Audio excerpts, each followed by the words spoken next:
করার বাস্তব অভিজ্ঞতা যদি আপনার থাকে তাহলে কিন্তু আপনি ভাইভাতে আরো বেশি ভালো করতে পারবেন। আপনার প্রশ্নের উত্তরের উপর নির্ভর করবে পরবর্তী কোশ্চেন গুলো। খুব কমন একটা প্রশ্ন আপনাকে করবে, আপনি কি কোথাও কাজ করেন? অফকোর্স আপনি উত্তর দিবেন জি স্যার কাজ করি।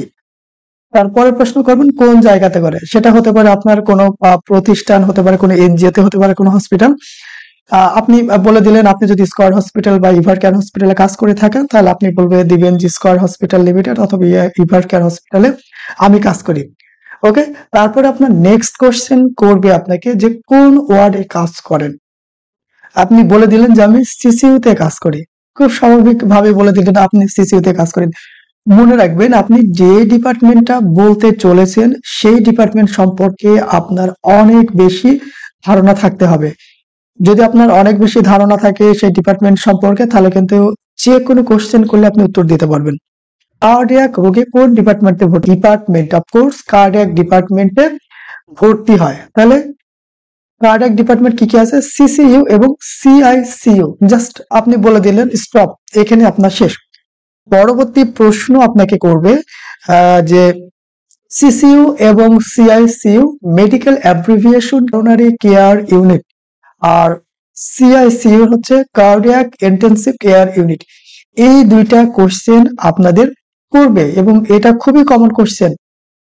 আপনি যখনই সিসিইউ তে বা কার্ডিয়াক ডিপার্টমেন্টের কথা বলবেন তখন স্বাভাবিকভাবে কিন্তু আপনার এই প্রশ্নটা করা হবে। এখন প্রশ্ন হচ্ছে যে আপনাকে করতে পারে যে কোন ধরনের রোগী সিসিইউ অথবা সিআইসিইউ তে ভর্তি হয়, কোন ধরনের রোগীগুলো ভর্তি হয়। আপনারা জানেন কোন কোন ধরনের রোগীগুলো ভর্তি হয় সিসিইউ বা সিআইসিইউ তে? দেখি আমরা, সাফার ফ্রম হার্ট ডিজিজ, যে রোগীগুলো অনেকদিন ধরে হার্টের রোগে ভুগছে সে সকল রোগীগুলো কিন্তু সিসিইউ তে বা সিআইসিইউ তে ভর্তি হয়। তারপরে ভর্তি হয় কি হ্যাভ সাফারেড হার্ট অ্যাটাক, যে রোগীগুলো হার্ট অ্যাটাক হয়েছে বা হচ্ছে সেই রোগীগুলো কিন্তু সিসিইউ তে ভর্তি হয়। তারপর নেক্সট আমরা দেখি need concern constant monitoring after suffering heart failure, একটা রোগী হার্ট ফেইলার হয়েছে, হার্ট ফেইলারের পর তার নিবিড় পর্যবেক্ষণের জন্য তার দরকার, সেক্ষেত্রে কিন্তু সিসিইউ তার জন্য প্রযোজ্য। এই রোগীটা কিন্তু ঠিক সিসিইউ তে ভর্তি। তারপরে কি পোস্ট কার্ডিয়াক সার্জারি পেশেন্টস, কি পোস্ট কার্ডিয়াক সার্জারি পেশেন্টস এর মধ্যে কি CABG and valve replacement, CABG এবং ভালভ রিপ্লেসমেন্ট করা হয় যেসব রোগীদেরকে, সেসব রোগীগুলো কিন্তু সিসিইউ তে ভর্তি হয়। অর্থাৎ অপারেশনের পরে, কার্ডিয়াক অপারেশনের পরে এই সকল রোগীগুলো কিন্তু সিসিইউ এবং সিআইসিইউ তে ভর্তি হয়। তারপর আমরা দেখি have severe cardiac disease such as, যাদের খুব জটিল ধরনের হার্টের রোগ আছে সে সকল রোগীগুলো কিন্তু এই সিসিইউ তে ভর্তি হয়। তাহলে আমরা একটু দেখি এই ধরনের রোগীগুলো কি কি আছে। প্রথম হচ্ছে কি অ্যারিথমিয়া।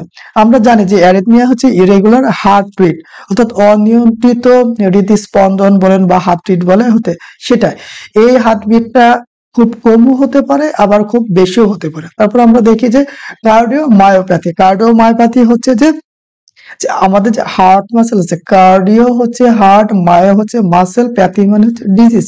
আমাদের যে হার্টের যে মাসেল আছে এই মাসেল গুলো এফেক্ট করে, সেটা হচ্ছে কার্ডিওমায়োপ্যাথি। তারপর দেখছি আনস্টেবল অ্যানজাইনা, আনস্টেবল অ্যানজাইনাটা হচ্ছে যে মনে হচ্ছে যে এমআই এর মতন ফিচার আছে, সমস্ত সাইন সিমটম, চেস্ট পেইন থাকবে রোগীর, বা ভমিটিং থাকবে, সোয়েটিং থাকবে, এই ধরনের গুলো সিমটম গুলো যদি থাকে রোগীর, যখন ইসিজি করা হবে, ইসিজি করার পর ইসিজি কিন্তু নরমাল থাকবে, তাহলে আনস্টেবল অ্যানজাইনাকে এরকমটাই বলা হয়ে থাকে। সিএবিজি, আপনি ওই যে আমি বলেছিলাম যে সিএবিজি এবং ভালভ রিপ্লেসমেন্ট, যখন আপনি সিএবিজি বলবেন, এই সিএবিজি বলার সাথে সাথে আপনাকে প্রশ্ন করা হতে পারে যে সিএবিজি এর মেডিকেল অ্যাব্রিভিয়েশন কি। আপনি খুব সহজে বলে দিলেন যে coronary artery bypass graft surgery. পরবর্তী প্রশ্ন করতে পারে যে সিসিইউ তে কোন ধরনের ইকুইপমেন্ট থাকে, কোন ধরনের ইকুইপমেন্ট থাকে। আমরা একটু দেখি, চেস্ট টিউব থাকে, যেটা হচ্ছে যে চেস্টের মধ্যে যে ফ্লুইড থাকে, এয়ার থাকে, সেটা কিন্তু বের করে দেওয়ার জন্য, এটা চেস্ট টিউব। আরো অনেক কিছু থাকে, আমি জাস্ট কয়েকটা নাম লিখেছি এখানে। ট্রলি ক্যাথেটার থাকে, ইউরিন ড্রেনেজ ক্যাথেটার যেটাকে বলা হয় ইউরিন, কেননা আমরা জানি যে কার্ডিয়াক পেশেন্টের বা হার্ট অ্যাটাকের পেশেন্টের আমরা বলে থাকি যে রোগী যেন খুব বেশি নড়াচড়া নড়াচড়া করতে পারবে না, হাঁটাহাঁটি করতে পারবে না। এজন্য অবশ্যই রোগী যাতে বারবার সেই ইউরিন পাসের জন্য ওয়াশরুমে না যান, এজন্য কিন্তু ক্যাথেটার করে দেওয়া হয়। এবং ক্যাথেটার করার আরেকটা কারণ হচ্ছে তার ইউরিন আউটপুট মেইনটেইনের জন্য বা মেজারমেন্টের জন্য। আমাদের gastric tube use to suction gastric secretion or as a feeding tube, যেটাকে বলা হয় খাবার দেওয়ার জন্য এবং তার গ্যাস্ট্রিক সিক্রেশনটা সাকশনের জন্য কিন্তু এই গ্যাস্ট্রিক টিউবটা দেওয়া হয়। এবং এই টিউবটা কিন্তু ঠিক ওই সিসিইউতে থাকে। আমরা দেখি এন্ডোট্রাকিয়াল টিউব, যেটাকে ইটি টিউব নামে পরিচিত। এই ইটি টিউবের কিন্তু অনেকগুলো সাইজ আছে, আপনার সাইজগুলো অবশ্যই পড়ে নেবেন। Breathing tube inserted through the nose or mouth that is connected to the ventilator. এটা ভেন্টিলেটর সাথে কানেক্টেড করা হয়। এটি টিউবটা হচ্ছে কৃত্রিম ভাবে শ্বাস প্রশ্বাস দেওয়ার জন্য। এটা নাক অথবা মুখে দিয়ে দেওয়া হয়। পরবর্তীতে আমরা যাই, দেখি যে মনিটর, খুবই জানেন সম্ভবত একটা কার্ডিয়াক মনিটর থাকে সিসিইউতে। এই মনিটর কি করা হয়, রেকর্ড করা হয় ভাইটাল সাইন। দেখবেন কার্ডিয়াক মনিটরে বিপি, পালস, টেম্পারেচার এগুলো কিন্তু, এবং অক্সিজেন স্যাচুরেশন যেটা হচ্ছে SpO2, এই ধরনের ভাইটাল যে সাইন সিম্পটম সেগুলো দেখা যায়। আমরা থেকে সিভিপি লাইন থাকে। সিভিপি লাইন জানেন এটা হচ্ছে প্রোলং পিরিয়ড অফ টাইমের জন্য আইভি অ্যাক্সেস দেওয়ার জন্য ব্যবহার করা হয়। আর পালস অক্সিমিটার যে কথাটা বলছিলাম, যে আঙুলের মাথায় লাগিয়ে একটা ফিঙ্গার টিপে লাগানো হয়। এই পালস অক্সিমিটারটা লাগালে অক্সিজেন স্যাচুরেশন বা SpO2 দেখা যায়। গত ক্লাসে বলেছিলাম যে SpO2 এর নর্মাল রেঞ্জ কত, 95% থেকে 100% কে আমরা নর্মাল বলে থাকি, এবং সেটা রুম এয়ারের মধ্যে। পরবর্তীতে যাই, আমরা দেখি যে ভেন্টিলেটর বা রেসপিরেটর, এই ভেন্টিলেটর মেশিনটা সম্পর্কে যারা কাজ করেন ক্রিটিক্যাল কেয়ার ইউনিটে আপনারা জানেন, এই ভেন্টিলেটর মেশিনের মাধ্যমে কৃত্রিম ভাবে রেসপিরেটরি ফেইলার পেশেন্টের, হার্টের পেশেন্টদের কিন্তু অক্সিজেনের ব্যবস্থা করা হয়, এবং এখান থেকে 100% অক্সিজেন দেওয়া হয় কৃত্রিম ভাবে। মায়োকার্ডিয়াল ইনফেকশন বা এমআই অ্যাটাক বা হার্ট অ্যাটাক কি? মায়োকার্ডিয়াল এমআই এর অর্থ আপনাকে জিজ্ঞাসা করতে পারে যে ভাইবা বোর্ডে, যে এমআই এর ফুল এব্রিয়েশন কি? আপনি বলে দিলেন যে মায়োকার্ডিয়াল ইনফার্কশন, এবং এটাকে হার্ট অ্যাটাক বলা হয়। এটা সম্পর্কে যদি জিজ্ঞাসা করে খুব সহজে আমরা বলে দিতে পারবো। অনেক বই অনেকগুলো সংজ্ঞা আছে, আমি খুব সহজ একটা সংজ্ঞা নেওয়ার চেষ্টা করেছি আপনাদের জন্য, যে হৃদপেশিতে পর্যাপ্ত পরিমাণ অক্সিজেনের অভাবে হৃদপেশির কোষগুলো যদি মরে যায়, তাকে কিন্তু এমআই বলে। রোগের সিমটমস কি কি থাকবে, একজন এমআই পেশেন্টের কি কি সিমটম থাকবে, আমরা একটু দেখি কি কি সিমটম থাকবে। প্রথম যে সিমটম বলবো, রোগী বলবে আমার চেস্ট পেইন হচ্ছে, এবং সেটা অফকোর্স বেশিরভাগ রোগী কমপ্লেন করে যে বাম সাইডে তার বুকে ব্যথা করছে, খুব কমন একটা ফিচার। তারপরে থাকবে শর্টনেস অফ ব্রেথ থাকবে, রোগীর শ্বাসকষ্ট থাকবে। রোগীর কি থাকবে, জ্বর থাকবে এবং আর্ম পেইন থাকবে। এছাড়াও কিন্তু শোল্ডারের দিকেও ব্যথাটা যেতে পারে বা রোগী কমপ্লেন করবে। নাউশিয়া থাকবে, রোগীর বমি বমি ভাব থাকবে বা রোগের বমিও হয়ে যেতে পারে। তারপরে থাকবে সোয়েটিং থাকবে, রোগের ঘাম থাকবে। যদি আপনি হার্ট অ্যাটাকের কারণগুলো সমূহ কি কি, কি কি কারণে হার্ট অ্যাটাক হতে পারে, আপনাকে জিজ্ঞাসা করলো আচ্ছা আপনি বলুন তো এমআই, মায়োকার্ডিয়াল ইনফ্রাকশন অথবা হার্ট অ্যাটাকের কারণ সমূহ কি? মনে করবেন তারা এমন ভাবে আপনাকে প্রশ্ন করবে, আপনি মনে করতে পারেন যে ভাইবা বোর্ডে যারা থাকবেন ওনারা হয়তো এই প্রশ্নের উত্তরটা জানেন না, এবং আপনাকে জিজ্ঞাসা করছি আপনি এটার উত্তরটা বলার জন্য। তো দেখি আমরা যে কি কি থাকবে। উচ্চ রক্তচাপ থাকবে, খুবই কমন, অর্থাৎ হাই ব্লাড প্রেশার থাকবে। রক্তের চর্বির আধিক্য যদি থাকে সেক্ষেত্রে কিন্তু হার্ট অ্যাটাকের সম্ভাবনা থাকে। রক্তের চর্বির আধিক্য কাদের থাকে, যারা কিন্তু একটু হেলদি পার্সন, যারা ওয়েট গেইন করেছে, এই ধরনের পেশেন্টদের কিন্তু হার্ট অ্যাটাকের সম্ভাবনা থাকে। যে কারণে দেখবেন বেশি মোটা মানুষদেরকে কিন্তু বলা হয় যে ওজন নিয়ন্ত্রণের জন্য, কারণ সেটা হার্ট অ্যাটাকের বা হার্ট ডিজিজের কারণ হতে পারে। যাদের ডায়াবেটিক থাকে তাদের কিন্তু এই হার্ট অ্যাটাক হতে পারে। মানসিক দুশ্চিন্তায় যারা থাকেন, যে দীর্ঘদিন ধরে মানসিক দুশ্চিন্তায় আছেন, তাদেরও কিন্তু এই হার্ট অ্যাটাকের সম্ভাবনা থাকে। কর্মবিমুখতা, যারা পরিশ্রম করেন না, যারা কাজ থেকে ভয় পায়, অলস সময় কাটায়, তাদের কিন্তু হার্ট অ্যাটাকের সম্ভাবনা থাকে বা কার্ডিয়াক ডিজিজ হতে পারে। জন্ম নিয়ন্ত্রণ বড়ি যারা খান নিয়মিতভাবে, তাদের কিন্তু এই হার্ট অ্যাটাক হতে পারে, কারণ জন্ম নিয়ন্ত্রণ বড়ির কন্ট্রাইন্ডিকেশন কিন্তু এটা সাইড ইফেক্ট কিন্তু থাকে, এটা যে হার্ট অ্যাটাকের কারণ হতে পারে। ধূমপান, যারা স্মোকিং করেন দীর্ঘদিন ধরে বা যারা অ্যালকোহল পান করেন, সেটা কিন্তু হতে পারে। সিগারেটের প্যাকেটের গায়ে কিন্তু দেখে আপনি যদি একটু খেয়াল করেন বা দেখতে পাবেন যে ধূমপান স্বাস্থ্যের জন্য ক্ষতিকর থাকে, সেই সাথে কোনো কোনো প্যাকেটে থাকে ধূমপান হার্ট অ্যাটাকের কারণ, এটা কিন্তু থাকে। তারপর দেখি পারিবারিক ইতিহাস অর্থাৎ জেনেটিক একটা ফ্যাক্টরও কাজ করে। পরিবারের যদি বা কোনো মানুষের হার্ট অ্যাটাকের ইতিহাস থাকে বা পরিবারের কোনো মানুষের যদি হাইপারটেনশন থাকে বা কার্ডিয়াক ডিজিজ থাকে, তাহলে কিন্তু তার পরবর্তী প্রজন্মেরও কিন্তু এই হার্ট অ্যাটাকের হওয়ার সম্ভাবনা থাকে। আমরা দেখি যে কার্ডিয়াক অ্যারেস্টটা কি, কার্ডিয়াক অ্যারেস্ট। তারপর প্রশ্ন করতে পারে কার্ডিয়াক অ্যারেস্ট। মনে রাখবেন কার্ডিয়াক অ্যারেস্ট এবং হার্ট অ্যাটাক দুটার মধ্যে কিন্তু অনেক পার্থক্য আছে। কার্ডিয়াক অ্যারেস্টেরই একটা সিম্পটম হচ্ছে হার্ট অ্যাটাক, খুব সহজ। পুলিশ যদি কোনো আসামি ধরে প্রথমে কি করে, তাকে অ্যাটাক করে, অ্যাটাক করার পর তাকে কি করে, অ্যারেস্ট করে। সুতরাং কার্ডিয়াক অ্যাটাকটা হচ্ছে প্রথমে হার্টকে আঘাত করবে বা তাকে অ্যাটাক করবে, দেন তাকে অ্যারেস্ট করবে অর্থাৎ তাকে আটকিয়ে ফেলবে। এটাই, এইভাবে একটু মনে রাখলেন তাহলে আপনার কার্ডিয়াক অ্যারেস্ট এবং হার্ট অ্যাটাক নিয়ে আপনার কনফিউশনটা আসবে না।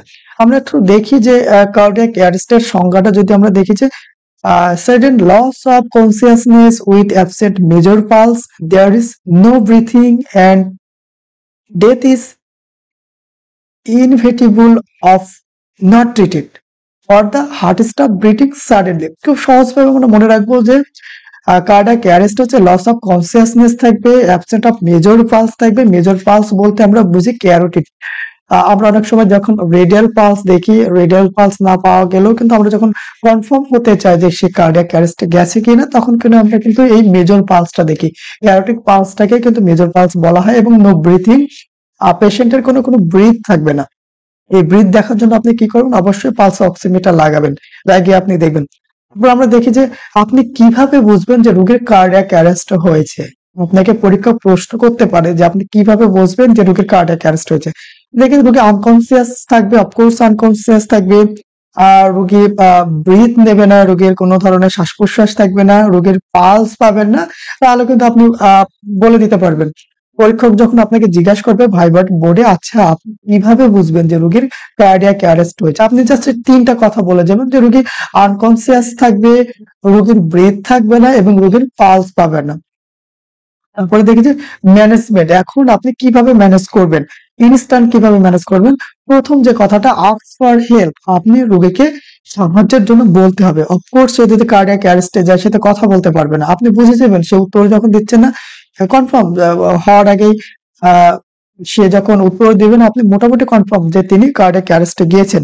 তারপর আমরা দেখি যে পজিশন পেশেন্ট আর flat surface to face up, পেশেন্টটাকে পজিশন করবেন ফ্ল্যাট ভাবে এবং তার ফেস আছে মুখটা কিন্তু একটু উপরের দিকে এইভাবে উঁচু করে দিবেন। হ্যাঁ, যখন সিপিআর ট্রেনিং আপনারা নিয়েছেন বা সিপিআর সম্পর্কে বলেছেন, তখন কিন্তু ওই ফেসটা কিন্তু একটু উপরের দিকে, চিনটা একটু উপরের দিকে দিতে হয়, যাতে যখন আম্পু দেওয়া হয় বা যখন মানে আর্টিফিশিয়াল অক্সিজেন দেওয়া হয় তখন সেটা কাজে দেয়।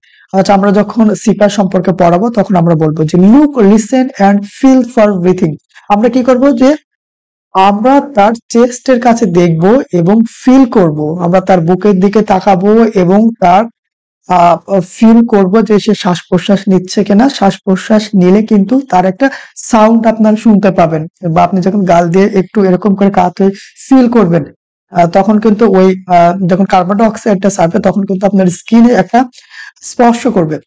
তখন থেকে ডু চেক ফর পালস, আমরা তার পালস দেখবো ফর 10 সেকেন্ড, 10 সেকেন্ড ধরে, কিন্তু 10 সেকেন্ডের বেশি আমরা তার পালস দেখবো না।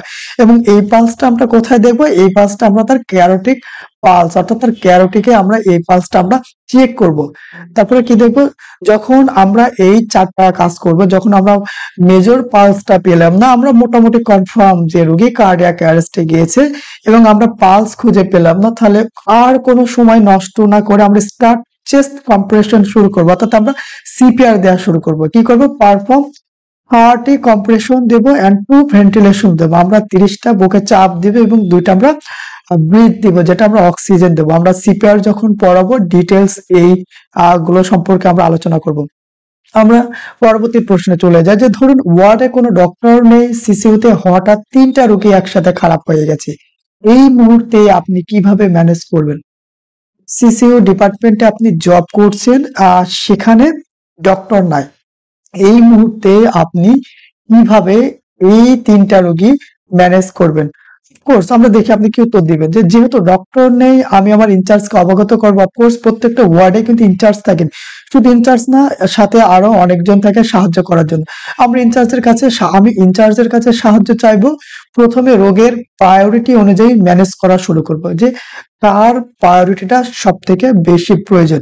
প্রায়োরিটির দিক থেকে এমআই আর এএলভিএফ রোগীদের ইসিজি দেখে আইডেন্টিফাই করব। আপনি যখন সিসিউতে কাজ করেন, অফকোর্স আপনার ইসিজি সম্পর্কে একটা ধারণা অবশ্যই চলে আসবে। আপনি কিন্তু তখন ইসিজি থেকে বুঝতে পারবেন যে কোন রোগীটা এমআই। তারপর দেখি যে রোগীকে আমরা কি করবো, সাথে সাথে বেডে দিয়ে দিব, তারপরে প্রপটা পজিশন অক্সিজেন লাগিয়ে দেবো রোগীর। লোডিং ডোজ দিয়ে রোগীকে মনিটর করব। লোডিং ডোজটা আপনি দিতে পারেন, কেননা অনেক সময় ডক্টরের প্রেসক্রিপশন করা থাকে, রোগী যদি অ্যারেস্টে যায় বা রোগী যদি এমআই এর মতন অবস্থা হয়, তাহলে আপনি এই এসওএস এই ওষুধগুলো আপনি দিয়ে দিবেন। সুতরাং আপনি দিতে পারেন, কারণ ডক্টর আগেই হচ্ছে অর্ডার আছে। আপনি যখন লোডিং ডোজটা দিয়ে দিলেন, দেন তারপরে আপনি ডক্টরকে ইনফর্ম করলেন। তারপরে কি করবেন, তারপরে প্রায়োরিটি অনুযায়ী যেসব রোগী আছে, যেমন supraventricular tachycardia, ventricular tachycardia, unstable angina, sinus tachycardia, এইসব রোগীদের পর্যায়ক্রমে কিন্তু আপনি ম্যানেজ করতে পারবেন। তারপরে যে এমআই অর্থাৎ মাইকার্ডিয়াল ইনফ্রাকশন বা হার্ট অ্যাটাক হলে যে লোডিং ডোজ দেন, সেখানে কি কি থাকে, আপনি যে লোডিং ডোজ গুলো দিয়ে থাকেন সেখানে কি কি থাকে আমরা একটু দেখি। লোডিং ডোজ গুলো অ্যাসপিরিন দেওয়া হয় 75 এমজি, যেটা হচ্ছে চারটা করে, হ্যাঁ 4টা করে দেওয়া হলে তাহলে সেখানে দেওয়া হবে 300 এমজি। খুব কমন একটা প্রশ্ন, যে ভাইবা বোর্ডে আপনি যে ডিপার্টমেন্টে কাজ করেন না কেন, এই প্রশ্নটা প্রত্যেক জনকেই কিন্তু করা হয়ে থাকে বা অনেককেই করা হয়। সেটা হচ্ছে যে লোডিং ডোজে কি কি মেডিসিন থাকে, বা আপনি লোডিং ডোজ কিভাবে দিবেন। অ্যাসপিরিন থাকে 75 এমজি, এটা 4টা 300 এমজি আপনি দিবেন। তারপর ক্লোপিড 75 এমজি 4টা, এটাও 300 এমজি। তারপরে অ্যাটোফা, সেটা হচ্ছে ডক্টর প্রেসক্রাইব করে কোনো সময় 10 এমজি করে বা 10 এমজি আর 40 এমজি করে। এটা কিন্তু দুইটা ফরম্যাটে পাওয়া যায়, সেটা হচ্ছে 40 এমজি একটা পাওয়া যায় এবং 10 এমজি করে পাওয়া যায়। সেক্ষেত্রে ডক্টর যদি বলে 40 এমজি দিতে, আপনার কাছে 10 এমজি থাকলে আপনি সেই 10 এমজিটা 4টা দিয়ে দিবেন। তারপরে দেখি যে অমিপ্রাজল দিবেন, একটা অ্যান্টি আলসার ড্রাগ দিবেন, সেটা হচ্ছে অমিপ্রাজল হতে পারে, গ্যাসের যে কোনো একটা 20 এমজি। একটা অ্যান্টি ইমেটিক ড্রাগ দিবেন, সেটা হচ্ছে অমিডন দিতে পারেন 10 এমজি।